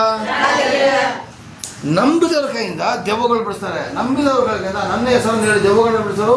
ಹೊಸ ಭಾಷೆ ಅಂದರೆ ದೇವ್ರ ಭಾಷೆ, ಅದು ಬೇಡ. ಇವಾಗ ನಿಮಗೆ ಗೊತ್ತಾಗಿಲ್ಲ ಏನು ಮಾತಾಡೋರು. ಹಾವುಗಳನ್ನು ಎತ್ತವರು, ಹಾವುದ್ರೆ ಸೈತಾನೇ ನಾವು ಹೋಲಿಸ್ತೀವಿ, ಆಯಿತಾ? ವಿಷ ಪದಾರ್ಥವನ್ನು ಏನಾದರೂ ಕುಡಿದ್ರೆ ಅವರಿಗೆ ಯಾವ ಕೇಡು ಆಗೋದಿಲ್ಲ. ವಿಷ ಪದಾರ್ಥ ಯಾವುದು ಗೊತ್ತಾ ಸರ್? ಮದ್ದಾಗ್ತಾರೆ ಅಂತ ನೋಡಿ. ಅದೆಲ್ಲ ಹಾಕ್ಬಿಟ್ರೆ ನಿಮ್ಗೆ ಏನಾಗೋದಿಲ್ಲ. ಅದಕ್ಕೆ ನಾವು ಊಟ ಮಾಡುವಾಗ ಪ್ರಾರ್ಥನೆ ಮಾಡಿನೇ ಊಟ ಮಾಡೋದು. ಪ್ರತಿಯೊಬ್ಬ ಕ್ರೈಸ್ತರ ನೋಡಿ ಊಟ ಮಾಡುವಾಗ ಪ್ರಾರ್ಥನೆ ಮಾಡ್ತೀವಿ. ವಿಷ ಪದಾರ್ಥಗಳೇನಾದ್ರು ಕುಡಿದ್ರು ಬೇಕಂತ ಕುಡಿದ್ರೆ ನಿಗ್ರಕೊಳ್ಳೋದು ಗ್ಯಾರಂಟಿ. ದೇವ್ರು ಯಾವತ್ತು ನೀನು ವಿಷ ಕುಡಿದು ಸಾಯಿ ಅಂತ ಹೇಳಿಲ್ಲ, ನೀನು ಬದುಕು ಮಗನೇ ಅಂತ ಹೇಳಿರೋದು. ಏನಾಗ್ತಿದೆ, ವಿಷ ಕುಡಿದು ಸತ್ತರೆ ನಾವೇನು ಮಾಡೋದು ಗೊತ್ತಿಲ್ಲದೇನೆ ನಿಮ್ಗೆ ಏನಾದ್ರು ವಿಷ ಪದಾರ್ಥ ಒಂದೇನಾದರೂ ಅಂತ ಬರ್ತಿದೆ ಅಲ್ಲಿ. ವಿಷ ಪದಾರ್ಥನ ಕುಡಿದ್ರೆ ಅಂತ ಬರ್ದಿಲ್ಲ. ವಿಷ ಪದಾರ್ಥ ಒಂದೇನಾದರೂ ಅಂದರೆ ಬೈ ಚಾನ್ಸ್ ಆಗ್ಬಿಟ್ರೆ ಏನು ಯಾವ ಕೇಳಾಗಿಲ್ಲ. ಅವರು ರೋಗಿಗಳ ಮೇಲೆ ಕೈ ಇಟ್ಟರೆ ಹಾಗಾದ್ರೆ ಪ್ರಿಯರೇ, ಇವತ್ತು ನಾನು ಒಬ್ಬ ಕೈ ಇಟ್ಟರೆ ವಾಸಿ ಆಗೋದಲ್ಲ, ನೀವು ಕೈ ಇಟ್ಟು ವಾಸಿ ಆಗ್ತದೆ. ಯಾಕಂತ ಯೇಸು ಸ್ವಾಮಿ ನನಗೆ ಮಾತ್ರ ಸ್ವಂತ ಅಲ್ಲ, ನಿಮಗೂ ಸ್ವಂತ. ಯಾರಿಗೆ ಸ್ವಂತ? ಹಾಗಾದ್ರೆ ನೀವು ದೆವ್ವನ ಆರಾಮಾಗಿ ಬಿಡಿಸ್ಬೋದು, ರೋಗಿಗಳನ್ನ ಗುಣಪಡಿಸ್ಬೋದು, ಇನ್ನೊಬ್ಬರ ಮನೆಗೆ ಹೋಗಿ ಪ್ರಾರ್ಥನೆ ಮಾಡ್ಬೋದು. ಇವತ್ತು ಸುಮಾರು ಜನ ಹೇಳ್ತಾರೆ, ಅಂಕಲ್ ನನಗೆ ದೀಕ್ಷಾಸ್ಥಾನನೇ ಆಗಿಲ್ಲ, ಅದಕ್ಕೋಸ್ಕರ ನನಗೆ ದೆವ್ವ ಬಿಡಿಸೋಕ್ಕಾಗೋದಿಲ್ಲ. ಸುಳ್ಳು. ದೀಕ್ಷಾಸ್ಥಾನ ಆಗೋದಿಲ್ಲ. ನೀವು ಪ್ರಾರ್ಥನೆ ಮಾಡಿದಾಗ ಯೇಸು ನಾಮದಲ್ಲಿ ದೆವ್ವ ಬಿಟ್ಟು ಹೋಗ್ತದೆ. ಯೇಸು ನಾಮದಲ್ಲಿ ರೋಗಿಗಳು ಗುಣ ಆಗ್ತದೆ. ಅರ್ಥ ಆಗ್ತಿದೆಯಾ? ನಿಮ್ಮ ಮನೇಲಿ ಇರುವಂಥ ದೆವ್ವ ನೀವೇ ಓಡಿಸ್ಬೇಕು. ಮಾಟ್ಲ ಮಾಡಿದ್ದಾರೆ, ಕೆಟ್ಟ ಶಕ್ತಿಗಳಿದೆ, ಜಗಳ, ಕಿರಿಕಿರಿ, ಕುಡುಕುತನ, ಇದೆಲ್ಲ ದೆವ್ವಗಳು. ಇದನ್ನೆಲ್ಲ ನೀವು ಓಡಿಸಿ ಯೇಸುವಿನ ನಾಮದಲ್ಲಿ ನನ್ನ ಗಂಡ ಕುಡಿಯುವಂಥ ಕುಡುಕುತನ ಬಿಟ್ಟೋಗಲಿ ಅಂತೇಳಿ. ಅದು ಒಂಥರ ದೆವ್ವನೇ. ಅದು ದೆವ್ವಕ್ಕಿಂತಲೂ ವಿಚಿತ್ರ. ಅದು ಬಿಡಿಸ ಅದು ಹೊಗೆ ಬಿಡ್ತಾ ಇರ್ತಾನೆ, ಕೊನೆಗೆ ಅವನೇ ಹೊಗೆ ಹಾಕಿಸ್ಕೊಳ್ತಾ ಇರ್ತಾನೆ. ಯೇಸು ನಾಮದಲ್ಲಿ ಬೀಡಿ ಆತ್ಮ ಬಿಟ್ಟು ತೊಲಗು ಅಂತೇಳಿ. ಯೇಸು ನಾಮದಲ್ಲಿ ನನ್ನ ಮನೆಗೆ ಯಾರ ಮಾಟ್ಲ ಮಾಡಿದ್ರೆ ತೆಗೆದಾಕು ಅಂತೇಳಿ. ಹಲ್ಲೆಲೂಯಾ. ನಿಮ್ಮ ಬಾಯಿಂದ ನಿಮ್ಮ ಮನೆಯಲ್ಲಿರೋ ದೆವ್ವಗಳನ್ನ ಫಸ್ಟ್ ಓಡಿಸಿ. ನಮ್ಮ ಒಳಗಡೆ ಹೊಟ್ಟೆ ಕಿಚ್ಚಿ ದೆವ್ವ, ಜಗಳದ ದೆವ್ವ, ಕಿರಿಕಿರಿ ದೆವ್ವ, ನಮ್ಮ ಒಳಗಡೆ ತುಂಬ ದೆವ್ವಗಳಿದೆ. ಮೊದಲು ನಮ್ಮ ಒಳಗಡೆ ದೆವ್ವನ್ನ ನಾವು ರೆಡಿ ಮಾಡಬೇಕು. ಮಾಡ್ತೀರಾ? ಗ್ಯಾರಂಟಿನಾ? ಸದ್ಯ ಮಾಡ್ತಾ ಇರಾ? ಪ್ರಯತ್ನ ಪಡಬೇಕು. ನಮ್ಮ ಒಳಗಡೆ ಕೆಟ್ಟ ಶಕ್ತಿಗಳನ್ನ ತೆಗೆದು ಪ್ರಯತ್ನ ಮಾಡಬೇಕು. ಆಮೇಲೆ ಪ್ರೈಸ್ ದಿ ಲಾರ್ಡ್. ಹಾಗಾದರೆ ನಾವು ಕೊನೆಯ ಒಂದು ಮಾತು ಹೇಳ್ತೀನಿ, ಕೊನೆಯ ವಾಕ್ಯನೂ ಕೂಡ ಯೋಹಾನ 15:5. ಯೋಹಾನ ಇಲ್ಲ, ಇನ್ನೊಂದು ವಾಕ್ಯ ಇದೆ, ಯೋಹಾನ 15:5 ಓದಿ. ನಾನು ದ್ರಾಕ್ಷಿ ಬಳ್ಳಿ, ನೀವು ಕೊಂಬೆಗಳು. ಒಬ್ಬನು ನನ್ನಲ್ಲಿಯೂ ನಾನು ಅವನಲ್ಲಿಯೂ ನೆಲೆಗೊಂಡಿದ್ದರೆ ಅವನೇ ಬಹಳ ಫಲ ಕೊಡುವನು. ನೀವು ನನ್ನನ್ನು ಬಿಟ್ಟು ಏನು ಮಾಡಲಾರಿರಿ. ನೀವು ನನ್ನನ್ನು ಬಿಟ್ಟು ಒಂದು ವಿಷಯ ತಿಳ್ಕೊಳ್ಳಿ, ನೀವು ಯೇಸು ನಾಮನ ಬಿಟ್ಟು ನೀವು ಬದುಕಿನಿಂದ ಪ್ರಯತ್ನ ಪಟ್ಟರೆ ನಿಮ್ಮ ಜೀವಿತದಲ್ಲಿ ಗ್ಯಾರಂಟಿ ಸೋಲು ಸೋಲು ಸೋಲು. ಸ್ವಾಮಿ ಹೇಳ್ತಾರೆ, ನಾನು ದ್ರಾಕ್ಷಿ ಬಳ್ಳಿ ಥರ, ನೀವು ಕೊಂಬೆಗಳ ಥರ ಅಂಟ್ಕೋಬೇಕು. ದ್ರಾಕ್ಷಿ ಬಳ್ಳಿಯಿಂದ ಕೊಂಬೆ ಬಿಟ್ಟು ಹೋದ್ರೆ ಏನಾಗ್ತದೆ? ಹೌದು, ಕೊಂಬೆ ಡಮಾರ್. ದ್ರಾಕ್ಷಿ ಬಳ್ಳಿ ಸಿಗುತ್ತದೆ. ಹಾಗೇನೆ ಇಲ್ಲಿ ಹೇಳ್ತಾರೆ, ನಾನು ದ್ರಾಕ್ಷಿ ಬಳ್ಳಿ, ನೀವು ಕೊಂಬೆಗಳು. ನೀವು ನನ್ನಲ್ಲಿಯೂ, ಒಬ್ಬನು ನನ್ನಲ್ಲಿಯೂ ನಾನು ಅವನಲ್ಲಿ ನೆಲೆಗೊಂಡಿರೋ ಅವನು ಬಹಳ ಫಲ ಕೊಡುವನು. ನೀವು ಯೇಸುವಲ್ಲಿ ಇದ್ರೆ ಮಾತ್ರ ನಿಮಗೆ ಫಲ ಕೊಡೋದು. ಯಾಕೋತಾ? ನಿಮ್ಮಲ್ಲಿರೋ ಪಾಪನ ತೆಗೆದಾಕ್ತಿರೋನು ಯೇಸು ಒಬ್ಬನೇನೆ, ಯಾರು ಅಲ್ಲ ಕಣ್ರಿ. ನೀವು ಪಾಪನ ಒಪ್ಕೊಂಡು ಅರ್ಕೆ ಮಾಡಿದಾಗ ನಿಮ್ಮ ಪಾಪನ ತೆಗೆದಾಕುವನು ಯಾರು? ಯೇಸು ಸ್ವಾಮಿ ಒಬ್ಬರೇನೆ ಹೊರತು ಯಾರು ಕೂಡ ಇಲ್ಲ ಇಲ್ಲ ಇಲ್ಲ ಇಲ್ಲ. Hallelujah, hallelujah. ಗ್ಯಾರಂಟಿ. ನಂಬ್ತೀರಾ? ನಂಬಿದ್ರೆ ಇವತ್ತು ದೇವರ ಮಹಿಮೆ ಕಾಣ್ತೀರಾ. ಇವತ್ತು ನಿಮ್ಮ ಮನೇಲಿ ಒಂದು ಬಿಡುಗಡೆ, ಇವತ್ತು ನಿಮ್ಮ ಮನೇಲಿ ಒಂದು ಅದ್ಭುತ. ಅಲ್ಲಿಂದ ನೆಕ್ಸ್ಟ್ ವಾಕ್ಯದಲ್ಲಿ ಬರ್ತದೆ, ನನ್ನನ್ನು ಬಿಟ್ಟು ನೀವೇನು ಮಾಡಲ್ಲ ಅಂತೇಳಿ. ನೀವು ಏನಾದರೂ ದೇವರನ್ನ ಬಿಟ್ಟು ಕಾರ್ಯ ಮಾಡಿದ್ರೆ ಕೆಳಗಡೆ ವಾಕ್ಯ ಏನು ಬರ್ತೀವಿ ನೋಡಿಲಿ. ಯಾವನು ನನ್ನಲ್ಲಿ ನೆಲೆಗೊಂಡಿರುವುದಿಲ್ಲವೋ ಅವನು ಆ ಕೊಂಬೆಯಂತೆ ಹೊರಕ್ಕೆ ಬಿಸಾಡಲ್ಪಟ್ಟು ಒಣಗಿ ಹೋಗುವನು. ಅಮ್ಮ ಒಣಗಬಾರ್ದು, ಇವತ್ತಿಂದ ಚಿಗುರ್ಬೇಕು. ಹಲ್ಲೆಲೂಯಾ. ಒಣಗಿ ಹೋಗುವನು, ಚಿಗುರ್ಬೇಕು ಇವತ್ತಿಂದ. Hallelujah, hallelujah. ಕೊಂಬೆ ಯಾವ ಥರ ಮರನ ಬಿಟ್ಟು ಹೋದಾಗ ಒಣಗೋಗ್ತದೋ ಹಾಗೆ ನಾವು ಯೇಸುನ ಬಿಟ್ಟಾಗ ನಾವು ಒಣಗೋದೆ. ಯೇಸು ಹತ್ರ ಬಂದು ಅದರ ಟೇಸ್ಟ್ನ ಕಂಡಿಡ್ತೀವಿ. ಪಾಪ ಪರಿಹಾರಕ ಯೇಸು ಅಂತ ಗೊತ್ತಾದ ಮೇಲೆ ನಾವು ಅದನ್ನು ಹಿಂಬಾಲಿಸ್ತೀವಿ. ಚರ್ಚಿಗೆ ಬಂದಾಗ ಯಾರು ಕ್ರೈಸ್ತರಾಗೋದಿಲ್ಲ ಪ್ರಿಯರೇ. ಇವತ್ತು ನನ್ನ ಹೆಸರು ಚಂದ್ರಶೇಖರ್ ಅಂತಲೇ, ನನ್ನ ಹೆಂಡತಿ ಹೆಸರು ಪ್ರೇಮ ಅಂತಲೇ. ಇವತ್ತು ಅವಳು ತಾಲಿ ಹಾಕೊಂಡಿದ್ದಾಳೆ, ಇವತ್ತು ಅವಳು ಕಾಲು ಉಂಗುರ ಹಾಕಿದ್ದಾಳೆ, ಇವತ್ತು ಅವಳು ಹಣೆ ಬೊಟ್ಟು ಹಾಕ್ತಾ ಇದ್ದಾಳೆ. ಬದಲಾಗಿಲ್ಲ. ಇವತ್ತು ಕ್ರೈಸ್ತರು ಹಣೆ ಬಟ್ಟು ಹಾಕೋದಿಲ್ಲ, ಕಾಲುಂಗರ ಹಾಕೋದಿಲ್ಲ, ತಾಲಿ ಹಾಕೋದಿಲ್ಲ. ನಾನು ಕ್ರೈಸ್ತ ಅಲ್ಲ ಕಣ್ರಿ, ನಾನು ಒಬ್ಬ ಹಿಂದೂನೇ. ಅರ್ಥ ಮಾಡ್ಕೊಳ್ಳಿ, ನನ್ನ ದೇವರು ಮಾತ್ರ ಯೇಸು. ಕ್ರೈಸ್ತ ಅಂತ ಹೇಳೋದು ಒಂದು ಜಾತಿ. ನಾನು ಆ ಜಾತಿಗೆ ಹೋಗ್ತಾ ಇಲ್ಲ. ನನ್ನ ದೇವರು ಅಕಸ್ಮಾತ್ ನಾನು ಕ್ರೈಸ್ತ ಜಾತಿ ಆಗಿದ್ರೆ ನಾನು ಯೇಸು ಫೋಟೋ ಸಿಲಿಬೆಲ್ಲ ಇಲ್ಲಿ ಇರ್ತಿದೆ. ನೋಡ್ರಿ, ಇಲ್ಲಿ ಮತಾಂತರ ಇಲ್ಲ ಕಣ್ರಿ. ನಿಮ್ಮ ಮನೆಗೆ ಒಳ್ಳೇದು ಮಾಡ್ಕೊಳ್ಳಿ, ಹೋಗಿ ಅಷ್ಟೇ. ಅಲ್ಲಲ್ಲಿಯ ಒಳ್ಳೇದು ಮಾಡ್ಕೊಳ್ಳಿ, ಹೋಗಿ. ಕೊನೆಗೆ ಹೋದ್ಮೇಲೆ ಟಾಟಾ ಬೈ ಬೈ ಹೇಳ್ಬೇಡಿ, ದೇವ್ರಿಗೆ ಥ್ಯಾಂಕ್ಸ್ ಹೇಳ್ಬೇಕು. ದೇವ್ರು ಯಾವ ಥ್ಯಾಂಕ್ಸ್ ಹೇಳೋದಿಲ್ಲ, ಉಲ್ಟಾ ಹೊಡಿತಾ ಇರ್ತದೆ. ಅಲ್ಲಲ್ಲಿಯ ದೇವ್ರನ್ನ ಬಿಟ್ಟು ಮಾತ್ರ ಏನು ಮಾಡೋಕ್ಕಾಗುತ್ತೆ. ಅದಕ್ಕೆ ಬಂದಿದ್ದೀವಿ, ನೀವು ನನ್ನನ್ನು ಬಿಟ್ಟು ಏನು ಮಾಡೋಲ್ಲ ಅಂತೇಳಿ. ಅಲ್ಲಲ್ಲಿಯ ನನ್ನನ್ನು ಬಿಟ್ಟು